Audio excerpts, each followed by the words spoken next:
పాపం కాంగ్రెస్ ప్రభుత్వం ముఖ్యమంత్రి గారు, మంత్రులు, ఉప ముఖ్యమంత్రి గారు ఎందుకో వాళ్ళు పాపం ఉరికి మేము చేస్తాం మాకు అవకాశం ఇవ్వండి అని చెప్పి అడిగారు ప్రజల్ని. సరే, ప్రజలు కూడా ఇచ్చేది అవకాశం. మరి దాదాపుగా 20 రోజులైన దాటినా అసలు చేయాల్సిన పని మొదలు పెట్టకుండా ఏదో అప్పులున్నాయి అని చెప్పి ప్రతిరోజు అదే పాట పడతా ఉన్నారు. ప్రజలేమో పథకాల కొరకు ఎదురు చూస్తున్నారు. వాళ్ళు ఇచ్చిన గ్యారంటీల,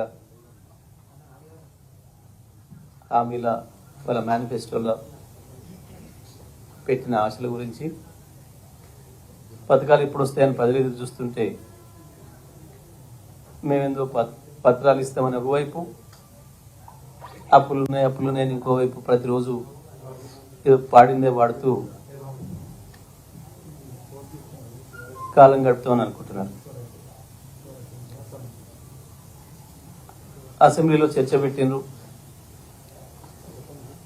ఆర్థిక పరిస్థితి పైన చర్చ పెట్టిండ్రు, విద్యుత్ పరిస్థితి పైన చర్చ పెట్టిండ్రు, శ్వేత పత్రాలు ఇచ్చిండ్రు. దాని మీద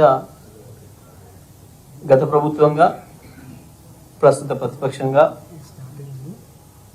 మేము చెప్పాల్సినవి మేము చెప్పినాం, మేము అడగాల్సినవి మేము అడిగినాం. ప్రజలు అన్నీ చూసిండ్రు. తెలంగాణ ప్రజలు, ఇంకా ఇతర రాష్ట్రాల ప్రజలు, తెలుగు ప్రజలందరూ కూడా చూసిండ్రు, విన్నారు. మళ్ళీ అదే పాట పాడుతున్నారు. ఇవాళ కూడా డిప్యూటీ సీఎం గారు, విద్యుత్ శాఖ మంత్రిగా కూడా వారే ఉన్నారు. మరి మళ్ళీ ఇది ప్రాజెక్టు సందర్శన పోయినా అని చెప్పి మళ్ళీ అదే వాడుతున్నారు. స్పష్టంగా చెప్పినాం, అప్పులకు సంబంధించి, ఆస్తులకు సంబంధించి, ఆదాయాలకు సంబంధించి ప్రజల ముందు తేట తెల్లంగా ఉంచినాం.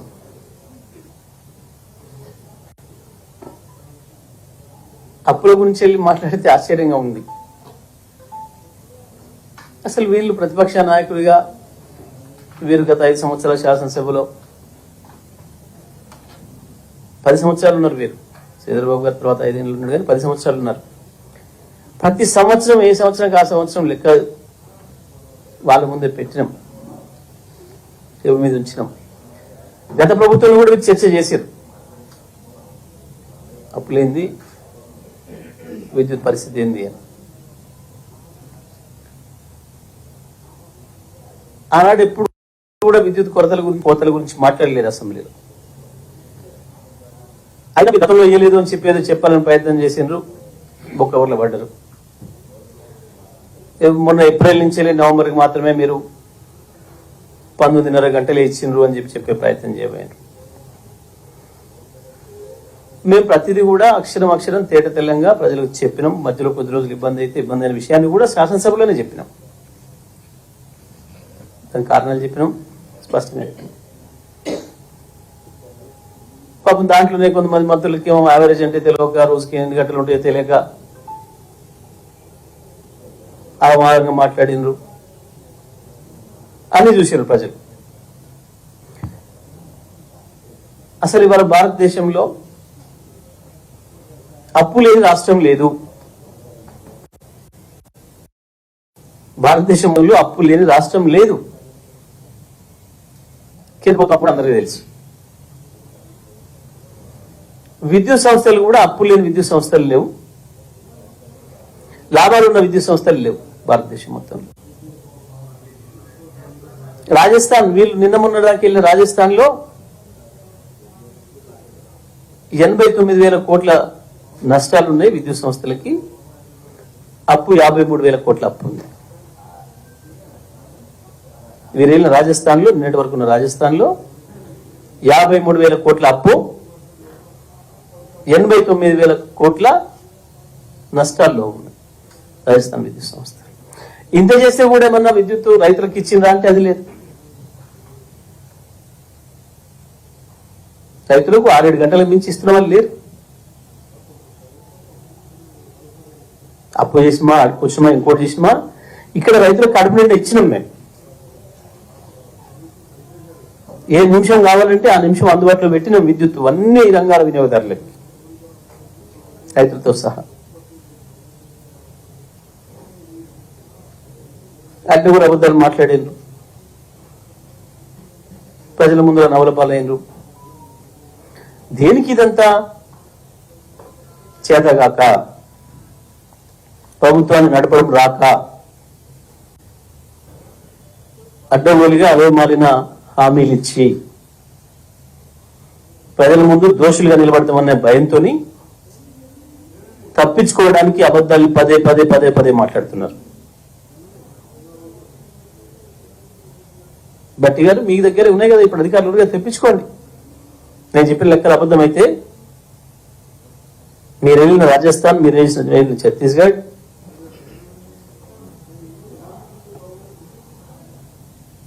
ఇవాళ మీరు వెళ్తున్న కర్ణాటక, మధ్యలో మీరు వచ్చిపోయిన మహారాష్ట్ర, ఆ తర్వాత మధ్యప్రదేశ్,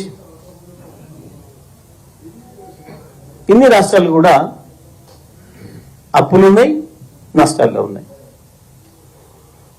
మధ్యప్రదేశ్ అప్పు నష్టం 56,000 కోట్లు, ఉత్తరప్రదేశ్లో 70,000 కోట్లు, ఏపీలో 25,000 కోట్లు, మహారాష్ట్రలో 25,000 కోట్లు.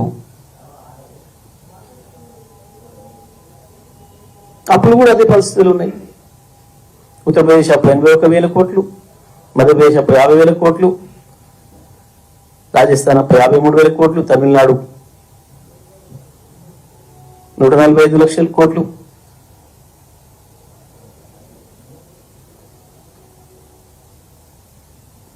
ఇన్ని ఉన్నాయి. అయినా మళ్ళీ ఏదో పదే పదే పదే పదే అబద్ధాలు చెప్పి తప్పించుకుందాం ప్రజల నుంచి. ఏమిటి ఇదంతా? 24 గంటల విద్యుత్తును ప్రజలకు ఇవ్వలేక, ఇవ్వటం రాక, మేనేజ్మెంట్ తెలియక తప్పించుకునే ప్రయత్నం. తప్పించుకోలేరు ప్రజల నుంచి. ఇవాళ పోయి అదేదో మాట్లాడండు, sub critical, super critical technology గురించి. భారతదేశంలో ఇవాళ అన్ని రాష్ట్రాలలో ఇంకా సబ్ క్రిటికల్ టెక్నాలజీతో నడుస్తున్న విద్యుత్ యూనిట్లు ఉన్నాయి. ఇంకా కూడా నిర్మాణంలో ఉన్నాయి కొన్ని. దాదాపు 16 రాష్ట్రాలలో ఇంకా ఈ సబ్ క్రిటికల్ టెక్నాలజీతో నడుస్తున్న ప్రాజెక్టులు ఉన్నాయి. దాదాపుగా 39 ప్రాజెక్టులు సబ్ క్రిటికల్ టెక్నాలజీతోని 2014 తర్వాత పూర్తయి నడుస్తున్నాయి, ఇంకా నిర్మాణం చేసుకుంటున్నాయి.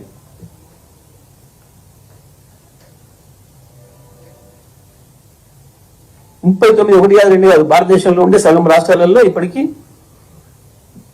సబ్ క్రిటికల్తో నడుస్తున్నాయి. ఈ రాష్ట్రంలో కూడా ఉన్నాయి సబ్ క్రిటికల్ టెక్నాలజీతో నడుస్తున్న ప్లాంట్లు. దానికి ఏదో పోయింది, ఏదో అయింది, అప్పులు అయినాయి. అసలు ఒక మాట చెప్పాలంటే, మీరు ఇయర్ కరెంట్కి అప్పు తెచ్చిండ్రు. 2014లో ఆనాటికి మీరు చేసిన అప్పు 22,000 కోట్లు, మీరు ఇచ్చిన కరెంటు 3 నుంచి 4 గంటలు. ఇయ్యలేందు అప్పు అని మాట్లాడుతున్నారు. అసలు మీరు తెచ్చిన 22,000 కోట్ల అప్పు ఇప్పటి వరకు లెక్కేసుకుంటే 58,000 కోట్లు అయింది. 5 ఏళ్ళకి డబుల్ ఇస్తే కూడా 22,000 44,000 అయింది. 44 ఇప్పుడు 88 అవుతుంది. ఎవరిని అడిగినా, ఏ సాధారణమైన బ్యాంకర్ని అడిగినా చెప్తాడు, సాధారణమైన రైతుని అడిగినా చెప్తాడు. అప్పు వచ్చిన వాళ్ళు ఎవరు అడిగినా చెప్తారు.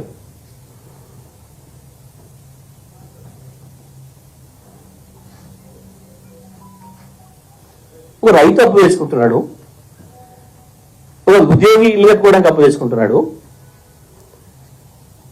మామూలుగా రోజువారీ చిన్న చిన్న వ్యాపారాలు చేసుకునే వాళ్ళు కూడా పొద్దున అప్పు తెచ్చుకొని సాయంత్రం తీసుకుంటున్నారు.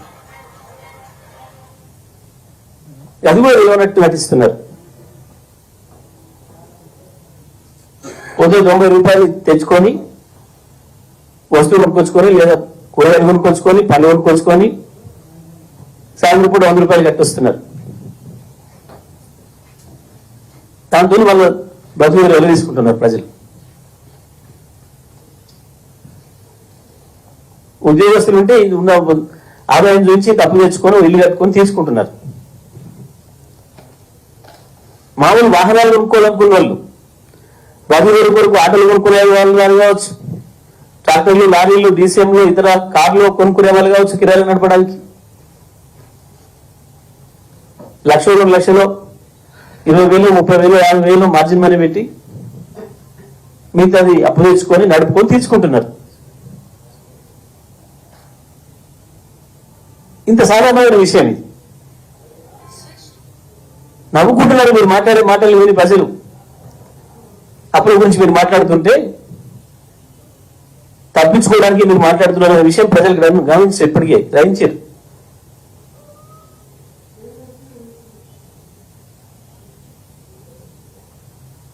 సాధారణమైన విషయం. ఒక గృహిణి కూడా ఇంట్లో సమయానికి అందుబాటులో లేకపోతే ఉప్పు, పప్పు, చక్కెర, కారం పక్కింట్లో కూడా అప్పు తీసుకుంటారు. ఇంత సాధారణమైన విషయం ఇది.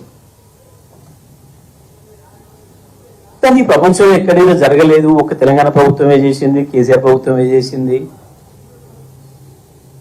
అని చెప్పి 20 రోజులుగా అదే పనిగా పాడవాడుకుంటూ తప్పించుకోవాలనుకుంటున్నారు.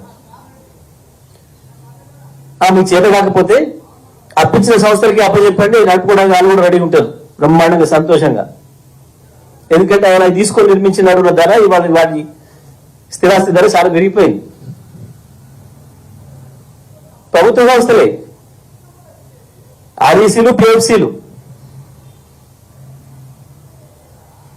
బ్రహ్మాండంగా, వాళ్ళకి సంతోషం.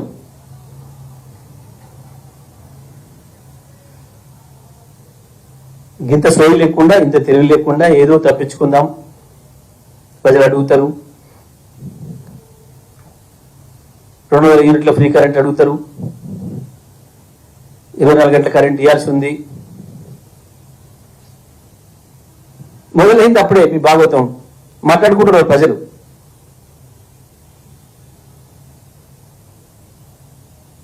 కాంగ్రెస్ వచ్చింది, కరెంటు కథ మొదలైంది అని అప్పుడే మాట్లాడుకుంటున్నారు.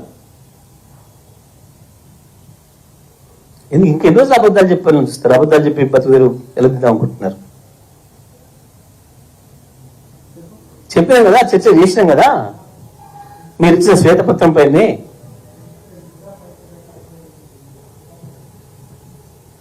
ఏదో సబ్ క్రిటికల్ టెక్నాలజీలో ఏదో ప్రపంచం ఆగిపోయింది. దేశంలో ఎందుకు ప్రపంచం అంతా వాడుతున్నది సబ్ క్రిటికల్ టెక్నాలజీ. ఈ మధ్యనే కదా కొత్త రూల్స్ తెచ్చుకుంది, కొత్తగా మార్చుకుంటున్నది. ఏం చెప్పింది చట్టంలో? పాతవి సబ్ క్రిటికల్ టెక్నాలజీలో నిర్మాణం అయింది, బట్ సమయం అయిపోతే మళ్ళీ పెట్టొద్దు, కొత్తవి పెట్టుకోండి, కొత్తవి పెట్టేప్పుడు సూపర్ క్రిటికల్ పెట్టండి. 2017 లోపల పూర్తి చేయగలిగిన ఉంటే సబ్ క్రిటికల్ పూర్తి చేసుకోండి. చట్టంలో ఉంది. దాని ప్రకారమే వాళ్ళు 2017 మార్చి లోపల మేము ఇస్తామన్నారు కాబట్టి మనం తీసుకున్నాం. ఈ విషయం అసెంబ్లీలోనే చర్చ చేసి మీకు చాలా సందర్భాల్లో మీకు జ్ఞానోదయం కలిగించిన. ఆనాడు ప్రతిపక్షంగా సరిపోలేదంటే పాలపక్షంగా వచ్చినాక కూడా అర్థమయ్యేటట్టు చెప్పినాం. ఇంకా మాకు అర్థం కాలేదు, అందులో ఏందో ఉంది భూతం దయ్యం మాకు అర్థం కావట్లేదు అంటే అది మీ చదివంతనం. అర్థం కాకపోవడం మీ తప్పు, మాది కాదు. ప్రజలకు అర్థమైంది 24 గంటల కరెంటు కేవలం కేసీఆర్ వల్ల వచ్చింది అని. దాన్ని నిలబెడతారా, పెట్టలేరా అది చూపించుకోవాలి. మాకు ఇవ్వండి ఉరికొచ్చి ఇప్పుడు మీకు ఇట్లా ఉందనుకోలే గట్ల ఉందనుకున్నాం. ఒక ఆయన లంక బిందులు అనుకొని వచ్చామంటాడు, ఒక ఆయన ఇంకోటి ఉందనుకొని వచ్చినట్టాడు, ఒక ఆయన ఇంకోటి ఉందనుకొని వచ్చినట్టాడు. అదే మేము ఏం చేయాలి పోయి ఏం కనబడతలేదు అని ఒక ఆయన అంటుండేట.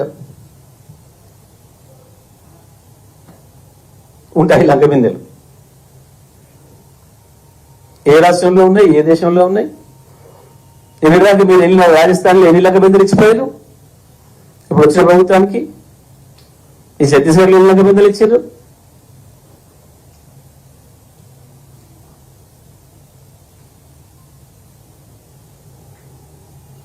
కర్ణాటకలో ఎన్ని ఉన్నాయి? ఎన్ని గంటలు కరెంట్ ఇస్తున్నారు?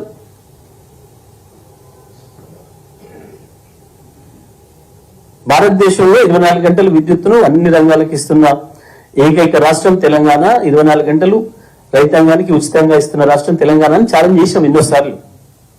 2018 నుంచి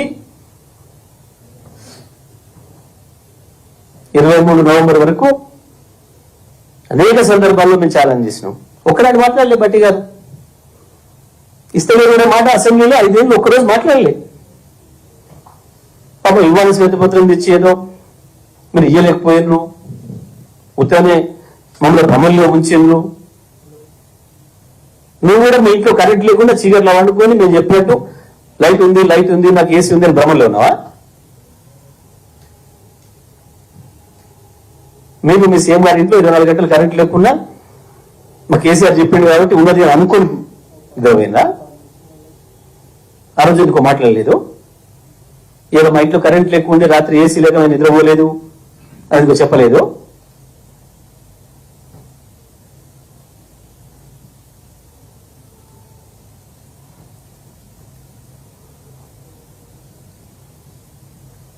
ఇంకా ఇంకా ఎక్కువ రోజులు ఇట్లా అబద్ధాల మీద నడుపుతానని చెప్పి అనుకోకండి. ప్రజలకు ఇచ్చిన హామీలు ఏందో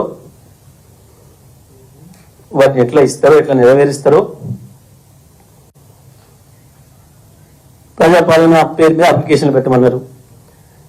మేము ఇవ్వదలుచుకున్న పథకాలు ఏది అప్లికేషన్ లేకుండా నేరుగా ఇచ్చినాం, పెట్టమన్నారు. ప్రజలు వచ్చి మమ్మల్ని అడుగుతున్నారు, సార్ అన్ని అడిగిరు కానీ మమ్మల్ని బ్యాంక్ అకౌంట్ అడగలేదు ఏంది? దాంట్లో బ్యాంక్ అకౌంట్ ఏమని ఇవ్వాలి ఎక్కడ? మరి మా బ్యాంక్ అకౌంట్ ఇవ్వలేదు, మాకు ఎల్లేస్తారు పైసలు అడుగుతున్నారు రైతులు.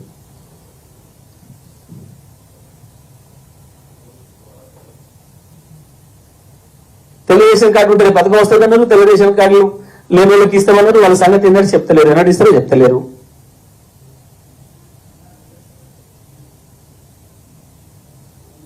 మరి దాంట్లో అడగవచ్చు కదా, తెలుగుదేశం కార్డు ఉందా లేదా, లేకుంటే లేదని ట్రిక్ పెట్టి ఉంటే ఉందా ట్రిక్ పెట్టి అని అడగవచ్చు కదా. అది అడగలే. బ్యాంక్ అకౌంట్ నెంబర్ రాయితే నువ్వు కాలం పెట్టలే.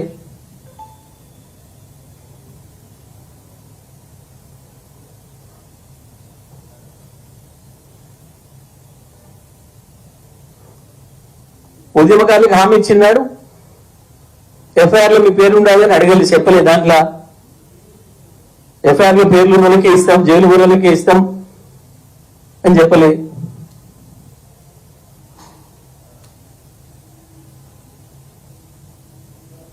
అందరినీ మోసం చేద్దాం అనుకున్నారా? మాట్లాడుకుంటున్నారు, ప్రజలందరూ మాట్లాడుకుంటూనే ఉన్నారు. విద్యుత్ విషయంలో మొదలైంది అప్పుడే అని చెప్పి కాంగ్రెస్ వచ్చింది, కరెంట్ కథ మొదలైంది అని మాట్లాడుకుంటున్నారు ప్రజలు.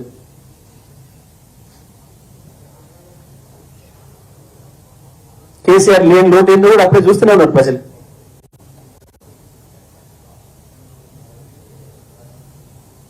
అందుకే బట్టిగా ఇకనైనా అబద్ధాలు మానండి, అసలు విషయంపై దృష్టి పెట్టండి. ఏం చేయగలుగుతారో, ఎంత చేస్తారో. కేసీఆర్ చేసిన దాంట్లో 5% చేస్తారా, 10% చేస్తారా, నిలబెడతారా? కేసీఆర్ ఇచ్చినవన్నీ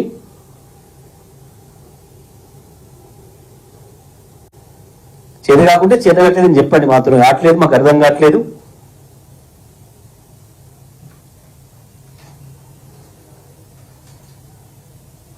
ఏడాదంతా చదువుకుంటే పరీక్ష హాల్లో పోయి కూర్చున్నట్టుగా కూర్చున్నారు.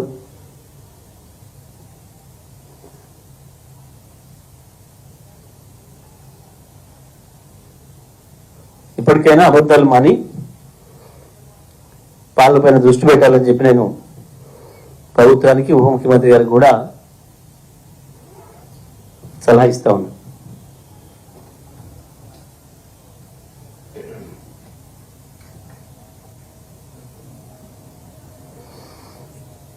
రైట్, ఎనీథింగ్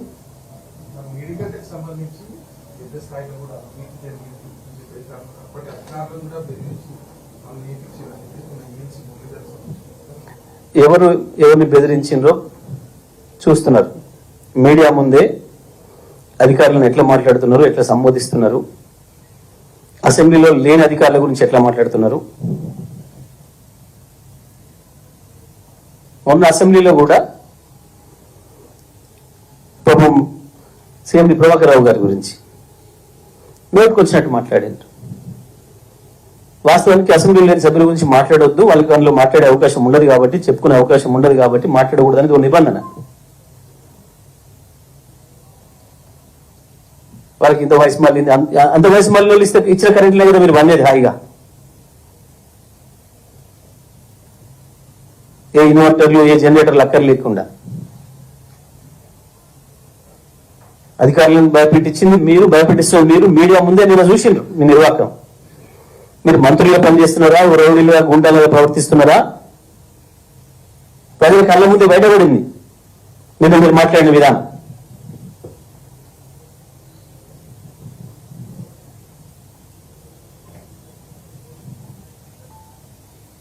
అసెంబ్లీలో మీ రౌడీ మాటలు చూసినారు ప్రజలు, అన్ని గమనిస్తున్నారు. సమాధానం చెప్పని చేతగాక మీ ఖబర్దారులు మీ అన్ని కూడా చూస్తున్నారు ప్రజలు.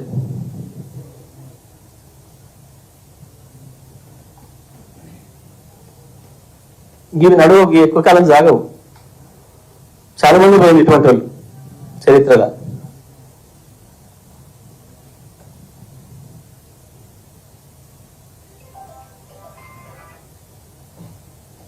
మీరేమో ఆస్తులు పెంచామని మీరు చెప్తున్నారు. రాష్ట్ర ముఖ్యమంత్రి ఏమో మొన్న మాట్లాడుతూ ఆయుష్ ఉన్న భవనాలను పూడ్చి కట్టేసి దాన్ని ఆస్తి అని చెప్తా ఉన్నారు. 22 ల్యాండ్ క్రూజర్ కార్లు కొనుక్కొచ్చి వాటిని ఆస్తుల కింద చూపిస్తా ఉన్నారు. దుబారా ఖర్చు చేసి ఆస్తులు అంటున్నారు. వీటిని ఆస్తులు అనాలని ఆయన మాట్లాడుతున్నారు. ఈ గత తెలివితక్కువలకి ఏం చెప్పాలి మనం? నేనేం చెప్పినా మీరు కూడా వినరు కదా. నేను నిర్మాణం చేసిన సబ్స్టేషన్లు ఎన్ని, లైన్లు ఎన్ని, ట్రాన్స్ఫార్మర్లు ఎన్ని, ఎన్ని వేల కిలోమీటర్లు, ఎన్ని లక్షల కిలోమీటర్లు, ఎన్ని లక్షల డిస్ట్రిబ్యూటర్ ట్రాన్స్ఫార్మర్లు, ఎన్ని లక్షల పవర్ ట్రాన్స్ఫార్మర్లు, ఎన్ని 400 kV సబ్స్టేషన్లు, 200 kV, 220 kV, 133 kV లెక్కలతో సహా ఇచ్చిన. మేము నిర్మాణం చేసిన ప్రాజెక్టులు, జనరేషన్ ప్రాజెక్టుల గురించి కూడా చెప్పినాం. గది కదా నేను చెప్పింది. చిల్లర చేష్టలు, చిల్లర మాటలు, కార్లు కొనరు, జ్ఞానం ఉండాలి కదా మాట్లాడేటప్పుడు. ప్రజలు కూడా చూస్తున్నారు, సోయి ఉండాలి కదా. కాదు దాచిపెడతారు. కాదు చెల్లు పెట్టకపోతే నీకు ఇక్కడ పెడతారా? రోడ్ల మీద ప్రదర్శన పెడతారు ఎవడన్నా? మేము వచ్చే నాటికి ఉన్నాయి కార్లు మేము వచ్చినాడు వాడినాం. మేము పోయిన తర్వాత ఉన్న కార్లు నువ్వు వాడుకుంటావు. కోవిడ్లో వస్తే వాడు వాడుకుంటాడు. ఈ చిల్లర మాటలతో తప్పించుకున్నావు అనుకుంటే తెలివితక్కువతనం అవుతుంది. ప్రజలు ఇష్టపడరు ఇటువంటి. ఒక స్థాయిలో పోయిన తర్వాత, హోదాలో పోయిన తర్వాత దానికి తగ్గట్టుగా ఉండాలి మాటలు, ప్రవర్తన. అంతకుముందు ఎట్లా ఉన్నా నడుస్తుంది. నీకు వచ్చిన పదవి యొక్క హుందతనం కాపాడాలి. ఇంకా నేను ఎందుకు ప్రతిపక్షంలో ఉన్నా, ఏది మాట్లాడిన చెప్తాను కూడా తెలియతక్కువతనం అవుతుంది. ప్రజలు గమనిస్తున్నారు. మారాలి కదా, మార్చుకోవాలి కదా. హావభావాలు మారాలి, భాష మారాలి. నీకు వచ్చే పదవికి గౌరవం ఉండేటట్టు ఉండాలి కదా.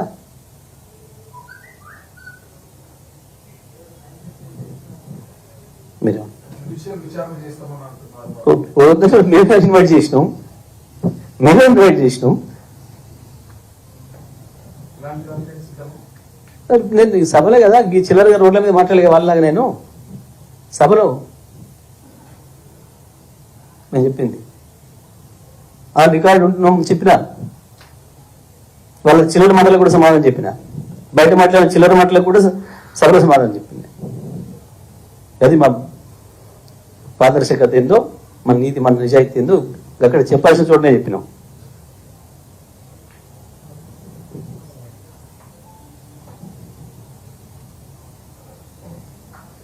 Okay right, thank you.